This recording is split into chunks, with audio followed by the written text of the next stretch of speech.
Concepts को समझा था। ठीक है, अब आज की क्लास में आगे कंटिन्यू कर रहे हैं हम लोग। बेसिकली आज हम डिस्कस करेंगे, लास्ट पॉइंटर का एक टॉपिक रिमेनिंग है कि किसी भी फंक्शन से एरे कैसे रिटर्न किया जाएगा। हमने फंक्शन को एरे पास करना सीखा था, लेकिन रिटर्न करवाना मैंने आपको नहीं बताया। ठीक है, तो एक ये तरीका दिखना है और यस, आगे कंटिन्यू करते हैं हम लोग कि फंक्शन से एरे कैसे रिटर्न किया जाए। सेम जैसे अभी हम फंक्शन से एरे रिटर्न करवाना सीख रहे हैं, इंटीजर एरे, वैसे ही कैरेक्टर एरे भी रिटर्न होगा। तो मैं अभी आपको सिर्फ और सिर्फ इंटीजर एरे को रिटर्न करवाना समझा रही हूँ। तो स्टार्ट करते हैं कि इंटीजर एरे कैसे रिटर्न होगा। अच्छा, कर रही हूँ क्लास। यस, तो अगर हमें फंक्शन से रिटर्न करना है तो देखिए, सबसे पहले मैंने क्या किया है, सिंपली एक एरे क्रिएट किया है। ठीक है, 6 एलिमेंट्स का एक एरे मैंने यहाँ पे क्रिएट किया है। अब मैंने एग्जैक्टली क्या किया है, सबसे पहले एक शो फंक्शन को कॉल किया है। ठीक है, अब कहीं मैंने प्रोटोटाइप स्पेसिफाई नहीं किया, तो डेफिनेटली यहाँ पर क्या है, फंक्शन है वो ऑलरेडी मेन से पहले क्रिएटेड होगा। ठीक है, तो इस केस में मैंने यहाँ पर क्या किया है, एरे पास किया है शो फंक्शन को, प्लस मैंने ये भी बताया तो एरे कितने एलिमेंट्स का है, कितने मेंबर्स का एरे है। थोड़ा सा ध्यान से समझना इस तरीके को, फंक्शन कैसे एरे रिटर्न करवाया जाता है। तो अब इस केस में मैंने एरे की साइज 6n की और एरे जो है वो यहाँ पर फंक्शन में पास कर दिया। ठीक है, तो डेफिनेटली ये फंक्शन कॉल होगा। अब इस फंक्शन में सबसे पहले क्योंकि एरे भेजा गया है तो एरे को डेफिनेटली कैच करना पड़ेगा, और दूसरा जो आर्ग्यूमेंट है उसमें हमने क्या भेजा था, एरे का साइज। तो 6 मेंबर्स की एरे है, तो इसीलिए मैंने यहाँ पर इंटीजर के लिए इंटीजर वेरिएबल यहाँ पे डिफाइन कर दिया। अब उसके बाद मैंने यहाँ पे क्या किया है, जैसे सिंपली हमने एरे पास किया था और उसके हर एक मेंबर की वैल्यू को जस्ट डबल किया था, वैसे ही मैंने यहाँ पर भी क्या किया है, एरे के हर एक मेंबर को जो भेजा गया है उसको जस्ट डबल किया है। कहने का मतलब है यहाँ पर एरे में 11, 12, 13, 14, 15 एंड 16 ये एलिमेंट्स स्टोर हो जाएंगे। ठीक है, और इनको मैंने क्या किया है, एक एक इंडेक्स को फेच करते हुए जस्ट डबल किया है, यानी कि 11 2 जा 22, और इस तरीके से यहाँ पर कंटिन्यू होगा। ठीक है, तो इतना होने के बाद मैंने क्या करवा दिया, एरे को रिटर्न करवाया। अब समझने वाली क्या बात है कि जब भी हम बात करें C++ की, तो C++ में अगर हमें फंक्शन से एरे रिटर्न करवाना है तो हम यहाँ पर क्या करते हैं, और सबसे पहले जिस तरह की एरे रिटर्न करवानी है, प्लस साथ में हमें यहाँ पे पॉइंटर वेरिएबल लगाना होता है। पॉइंटर यानी कि वैल्यू एट ऑपरेटर साइन लगाना जरूरी है। हाँ, आप लोगों ने मे बी जावा में अलग तरीका पढ़ा है, लेकिन यहाँ पर हमें ये तरीका फॉलो करना होगा कब, जब फंक्शन से एरे रिटर्न करवाना है। तो ये ही इस पर्टिकुलर एग्जाम्पल का मेन सेक्शन है। ऐसे ही अगर मैं बात करूं, क्योंकि फंक्शन से हमने एरे रिटर्न किया है तो डेफिनेटली एरे को कहीं ना कहीं कैच तो करना ही पड़ेगा। तो इस एग्जाम्पल में मैंने क्या किया है, ये फंक्शन जो कि एरे रिटर्न कर रहा है, ठीक है, और रिटर्न करवाने के लिए हमने इंटीजर पॉइंटर यूज किया है। तो अब क्योंकि रिटर्न हो रहा है एरे, ठीक है, और किस फॉर्मेट में, हमने किस तरीके से लिखा है, इंटीजर पॉइंटर, तो यहाँ पर भी हमने किस में फैच किया है उसको, पॉइंटर में।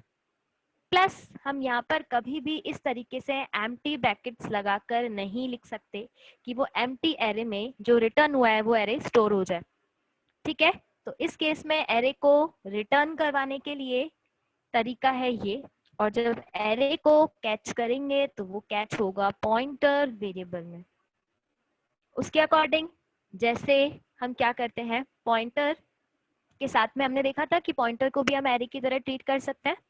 तो इस केस में शो फंक्शन रिटर्न कर रहा था एरे, तो वो एरे यहाँ पर जाके स्टोर हो गया।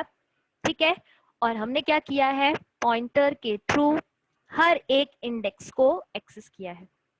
तो अब इस केस में अगर मैं इस लूप को यहाँ पर कंटिन्यू करूं और आउटपुट की बात करूं, ठीक है, तो मैंने एग्जैक्टली क्या सेंड किया था, ये एरे।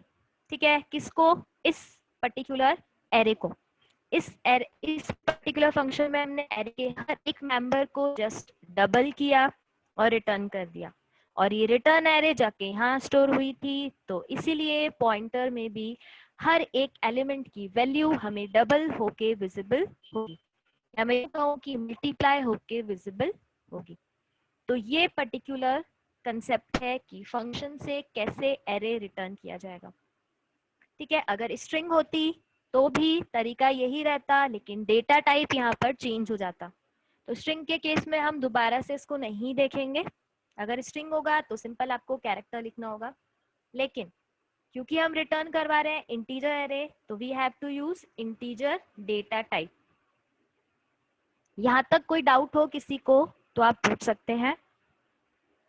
यस, मैंने इस टॉपिक में ये समझाया कि फंक्शन से एरे कैसे रिटर्न किया जाएगा, प्लस हमने एक कंसेप्ट और भी वापस से समझा कि फंक्शन को कैसे एरे पास किया जाएगा। ठीक है, रिटर्न और पासिंग दोनों मेथड हमने इस एग्जांपल के थ्रू देखे। तो देखिए, सबसे पहले मैंने क्या किया है, एक एरे डिक्लेयर किया 6 मेंबर्स का, 6 एलिमेंट्स का, और सिंपली यहाँ पे शो फंक्शन मैंने कॉल किया और उसमें मैंने पास कर दिया एरे का नेम, और साथ में मैंने यहाँ पर टोटल 6 मेंबर्स हैं तो वो भी मैंने, यानी कि साइज भी मैंने शो फंक्शन में पास कर दी। ठीक है, अब जब ये फंक्शन यहाँ पर कॉल होगा, यानी कि प्रोग्राम का कंट्रोल यहाँ पर शिफ्ट होगा। ठीक है, तो डेफिनेटली ये जो एरे हमने यहाँ पर बनाई है वो सारी की सारी इस पर्टिकुलर एरे में बाय रेफरेंस हमने एक टर्म पढ़ी थी। ठीक है, जब हमने पास बाय एरे पढ़ा था कि फंक्शन में एरे कैसे पास किया जाएगा। तो अब इस केस में जो हमारे पास में एरे यहाँ पर बनेगी, ठीक है, उसमें वापस से ये 6 मेंबर्स क्या किए हुए होंगे, स्टोर किए हुए होंगे। ठीक है, कुछ इस तरीके से ये सारे के सारे 6 मेंबर्स यहाँ पर भी असाइन हो जाएंगे, इनिशियलाइज हो जाएंगे। और अब मैंने क्या किया है, लूप चला के एरे के हर एक मेंबर को जस्ट डबल किया है। तो इस केस में मैंने 2 से मल्टीप्लाई कर दिया और वापस से सेम इंडेक्स पर मैंने रिप्लेस कर दिया। ठीक है, तो अभी एरे ये पास हुई थी, लेकिन आफ्टर रिप्लेसिंग यहाँ पर जो एरे बची हमारे पास में वो कुछ इस तरीके से हो गई। समझाने के लिए मैं यहाँ पर एक स्टेटमेंट मेंशन कर रही हूँ। तो इस केस में जो एरे हमारे पास में रही, ठीक है, डबल होने के बाद कुछ इस तरीके से हो गई, और यहाँ पर हो जाएगा 24 कुछ इस तरीके से। ठीक है, अब जब ये एरे डबल हो गई तो हमने क्या कर दिया, हर एक मेंबर को डबल किया और उसको सिंपली रिटर्न कर दिया। समझने वाली बात यह है कि रिटर्न करवा रहे हैं एरे, तो इस केस में C++ में ये सिंटैक्स फॉलो किया जाता है, यानी कि सबसे पहले जिस तरह की एरे रिटर्न करवा रहे हैं, ठीक है, और साथ में हमें पॉइंटर यहाँ पर क्या करना होगा, पॉइंटर मेंशन करना होगा। ठीक है, तो इससे ये पर्टिकुलर फंक्शन रिटर्न करेगा एरे, और क्योंकि हमने एरे रिटर्न की है तो इस केस में हमें यहाँ पर पॉइंटर वेरिएबल में एरे को क्या करवाना पड़ेगा, कैच करवाना पड़ेगा। ठीक है, तो पॉइंटर वेरिएबल में एरे जाके स्टोर हो जाएगा।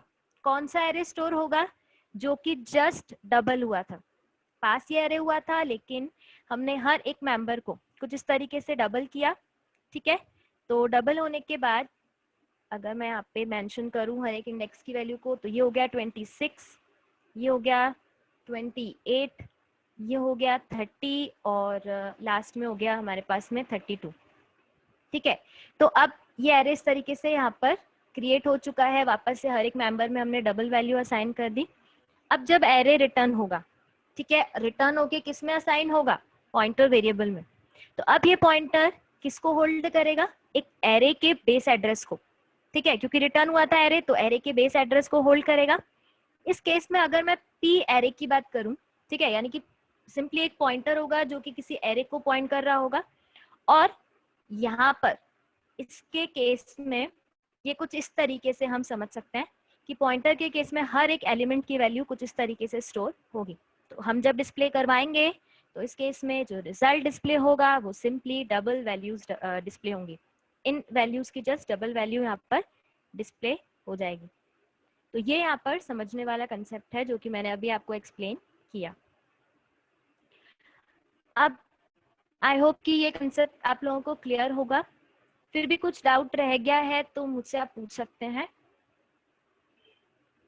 ये पॉइंटर स्टोर कर रहा है सिंपली एक एरे के एड्रेस को। हम पॉइंटर में भी तो एरे का एड्रेस असाइन कर सकते हैं, जैसे एक नॉर्मल वेरिएबल का एड्रेस असाइन करते हैं, वैसा ही कुछ।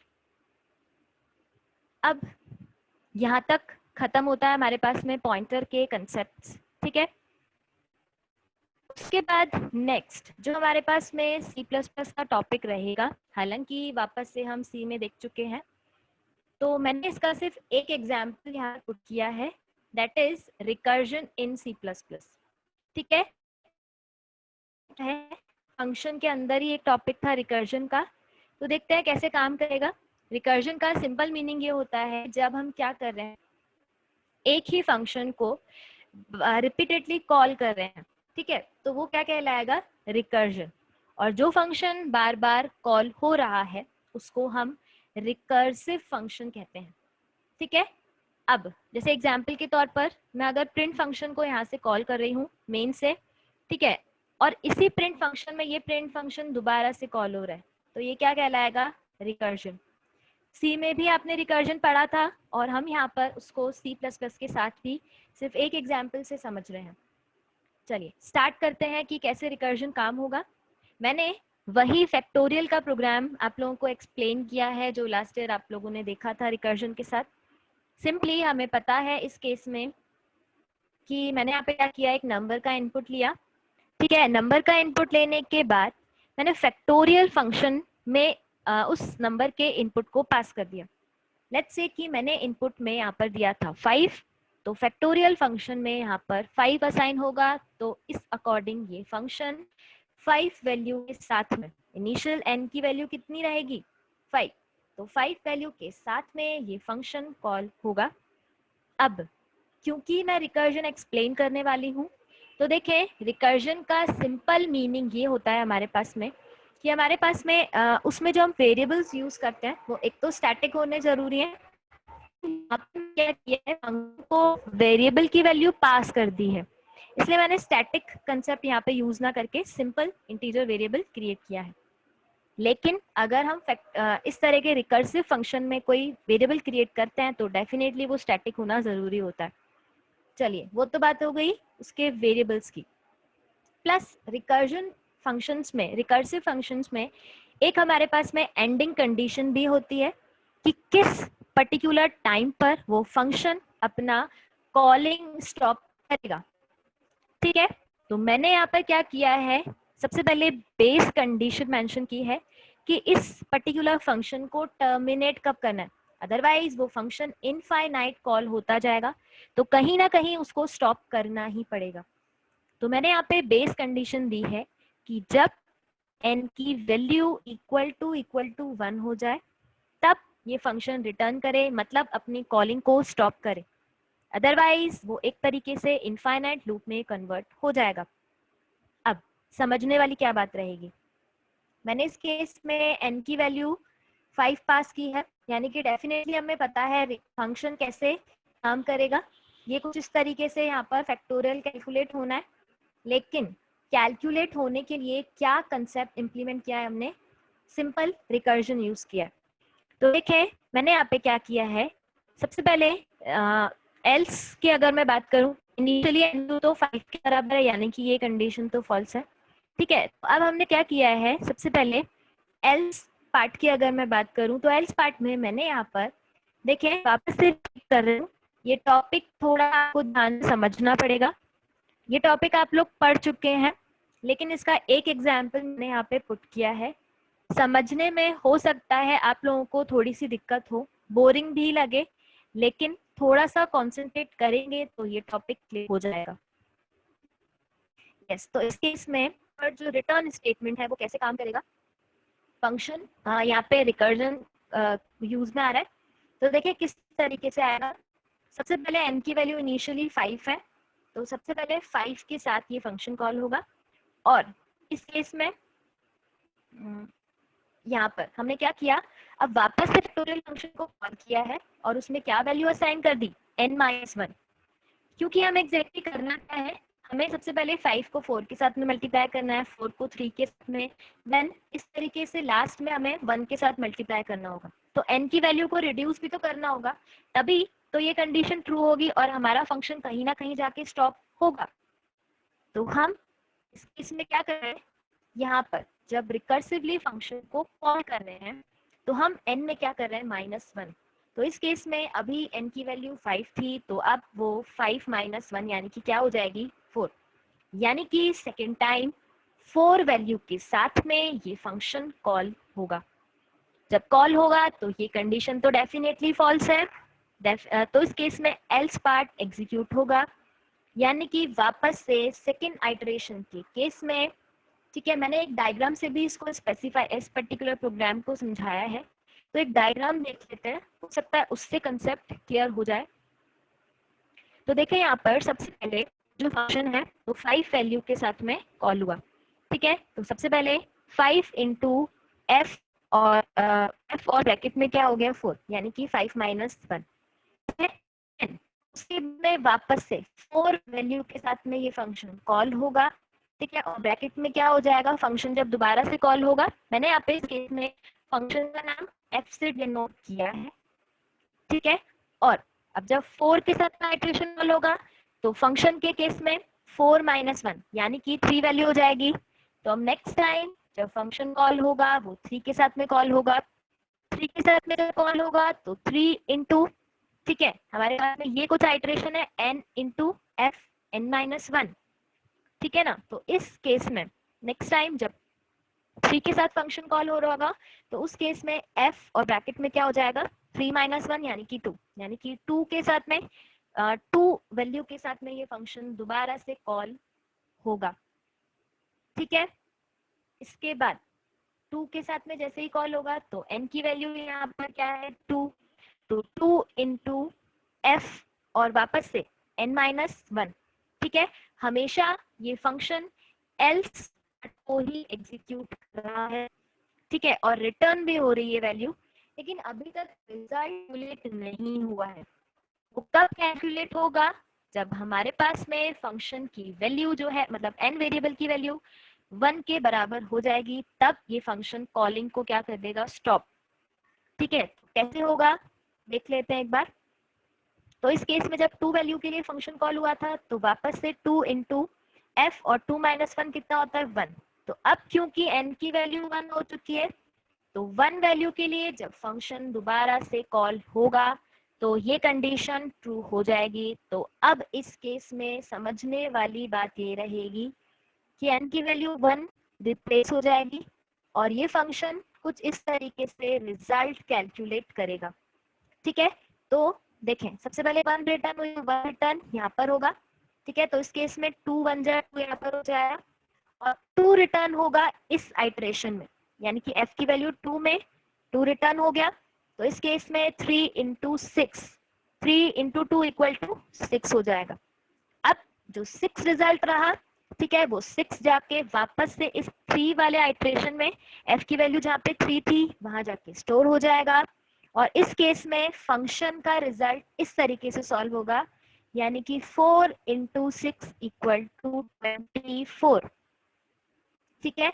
अब फंक्शन अभी तक ओवर नहीं हुआ है, वापस से, ठीक है, फंक्शन तो रिटर्न किया उसने जब 1, तो वापस से ये फंक्शन क्या हो रहा है, रिकर्सिवली कॉल हो रहा है, मतलब जो जहां जहां से ये फंक्शन कॉल हुआ था वहां वहां उन वैल्यूज पर वैल्यू रिटर्न हो रही है, ठीक है। तो यहाँ से वैल्यू रिटर्न होना शुरू हुई थी, देन ये ऊपर की तरफ रिटर्न होगी। अब 24 कहाँ पे रिटर्न होगी, इस पर्टिकुलर f की वैल्यू पर, क्योंकि इस आइटरेशन का रिजल्ट क्या आ रहा, 24। अब 24 यहाँ पर जाकर रिप्लेस हो जाएगी, तो इसके अकॉर्डिंग 5 इंटू 24 जो रिजल्ट 24 इक्वल टू कितना रहेगा, 120। तो ये हमारे पास में रिकर्सिव फंक्शन का आंसर रहेगा, ठीक है। कोई डाउट हो तो पूछ लीजिए, क्योंकि ये टॉपिक थोड़ा सा ऐसा है, एक्सप्लेन करने में बहुत ही ज्यादा डिफिकल्ट है, लेकिन फिर भी कोई डाउट रह गया है तो प्लीज आप पूछ लीजिए।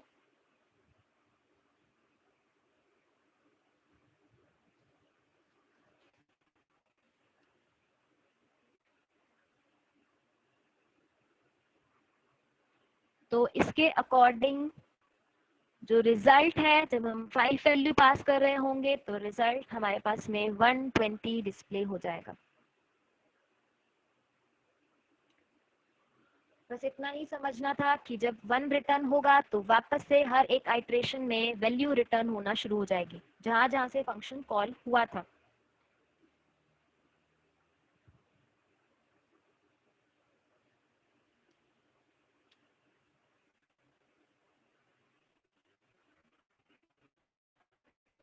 आगे कंटिन्यू कर रहे हैं। नेक्स्ट हमारे पास में टॉपिक स्टार्ट होने वाला है सी प्लस प्लस का, वो है स्ट्रिंग। बिल्कुल सी जैसा नहीं है स्ट्रिंग यहाँ पर, ठीक है। डिफरेंस है, कैसे क्या डिफरेंस है वो थोड़ा सा समझना होगा यहाँ पर, ठीक है। काफी सारे नए इम्प्लीमेंटेशन है सी प्लस प्लस में स्ट्रिंग के रिगार्डिंग में, तो कैसे क्या करना है समझ लेते हैं इसको एक बार।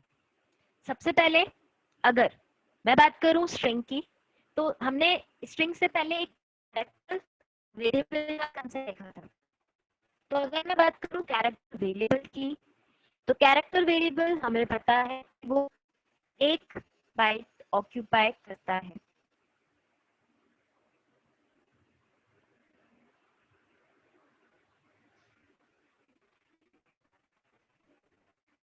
यस, तो we were talking about string.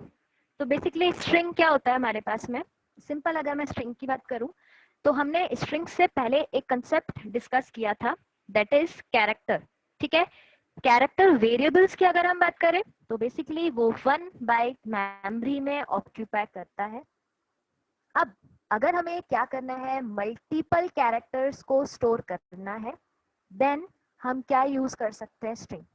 Character variable simply एक कैरेक्टर को स्टोर करता है, लेकिन जहां हमें कोई नेम स्टोर करना है या फिर मल्टीपल एक सेंटेंस स्टोर करना है हमें पूरा, जहां पे मल्टीपल वर्ड्स हो, तो वहां पर हम यूज कर सकते हैं स्ट्रिंग, ठीक है।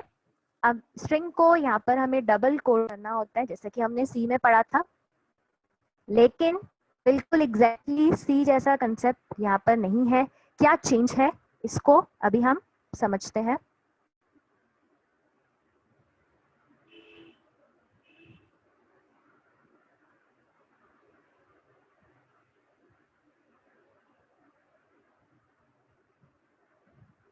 यस, तो देखिए string is the collection of characters surrounded by double quotes. और इस केस में जो जो कंसेप्ट सी जैसे हैं वो मैं अभी आपको एक्सप्लेन करती जा रही हूँ। और ऐसी जो हमने स्ट्रिंग क्रिएट की है या जो हमारे पास में स्ट्रिंग होती है वो किससे एंड होती है, यानी कि स्ट्रिंग का टर्मिनेशन पॉइंट क्या होता है, एक नल कैरेक्टर, ठीक है। सिंपल एरे के केस में हमने तो पढ़ा था कि हम कब तक लूप चलाते हैं, जब तक एरे में एरे की साइज है। लेकिन यहाँ पर साइज कैसे पता चलेगी, एक तो हमारे पास में कुछ स्ट्रिंग के फंक्शंस भी होते हैं जिनके थ्रू भी हम स्ट्रिंग की साइज पता कर सकते हैं, लेकिन इंस्टेड ऑफ दिस हमारे पास से जो स्ट्रिंग होती है वो 1D एरे के फॉर्मेट में होती है। तो देखिए मैंने यहाँ पे 1D एरे के फॉर्मेट में ही मेंशन किया है, प्लस उसका जो टर्मिनेशन पॉइंट होता है यानी कि एंडिंग पॉइंट, वो क्या होता है, एक नल कैरेक्टर। कैसे क्या होता है समझते हैं एग्जाम्पल के साथ में। मुझे किसी पर्टिकुलर वर्ड को, जैसे हेलो को स्टोर करना है, तो तरीके अलग अलग है हमारे पास में। हम कैरेक्टर बाय कैरेक्टर भी हेलो वर्ड के हर एक कैरेक्टर को स्टोर कर सकते हैं, किसमें, किसी कैरेक्टर एरे में, ठीक है। तो कैरेक्टर एरे के केस में अगेन, क्योंकि ये 1D एरे है और 1D एरे का क्या कंसेप्ट होता है, सिंपल हमें यहाँ पर सब स्क्रिप्ट मेंशन करने होते हैं। तो ये पर्टिकुलर 6 मैंने टोटल यहाँ पर मेंबर जो एलिमेंट्स हैं, कैरेक्टर्स हैं, वो 5 है, लेकिन एक और मैंने यहाँ पे साइज में एक मेंबर में +1, टोटल मैंने 6 एलिमेंट्स की एरे क्रिएट की है, और उसके एंडिंग इंडेक्स पर क्या होगा, नल कैरेक्टर, ठीक है। तो ये स्ट्रिंग को इनिशियलाइज करने का तरीका है। इंस्टेड ऑफ दिस हम ऐसे भी जो हमने एरे क्रिएट किया है उसको एम्प्टी छोड़कर भी हम क्या कर सकते हैं, एरे के पर्टिकुलर इंडेक्स पे क्या कर सकते हैं, स्ट्रिंग को मेंशन कर सकते हैं, यानी कि उस लेटर को या किसी भी लेटर को मेंशन कर सकते हैं। तो मैंने इस केस में हेलो असाइन किया है at the time of declaration of 1D character array, ठीक है। यहाँ तक किसी को कोई भी डाउट हो तो पूछ लीजिए।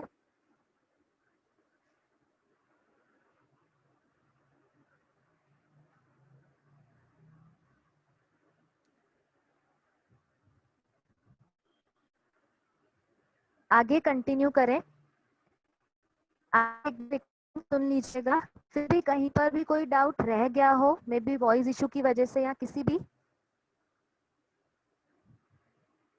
ऐसे ही हम इस तरीके से भी कैरेक्टर एरे को इनिशियलाइज कर सकते हैं।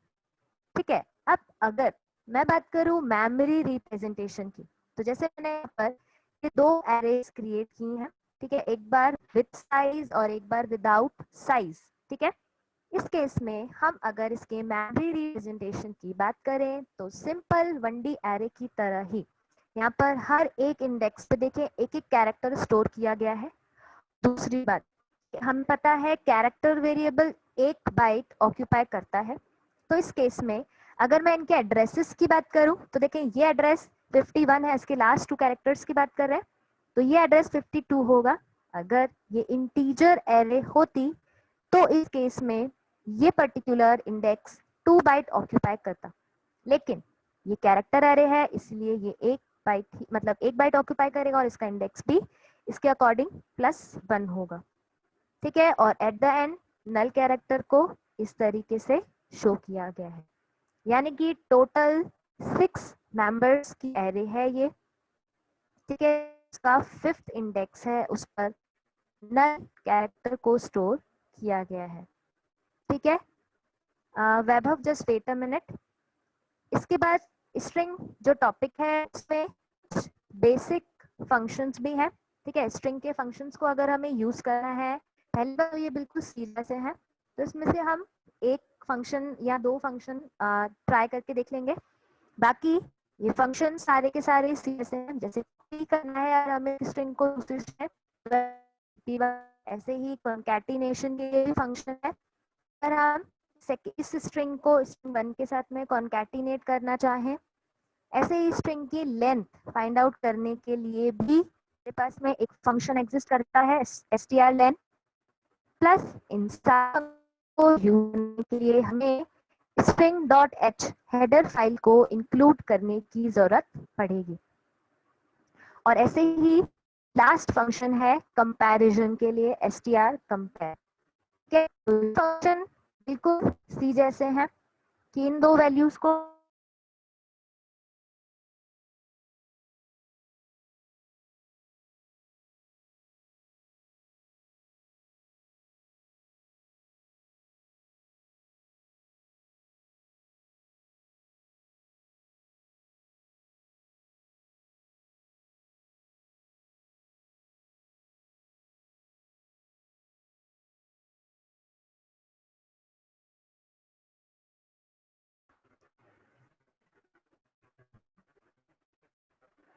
यस कि इन दोनों वैल्यूज को क्या किया जाएगा, कंपेयर किया जाएगा।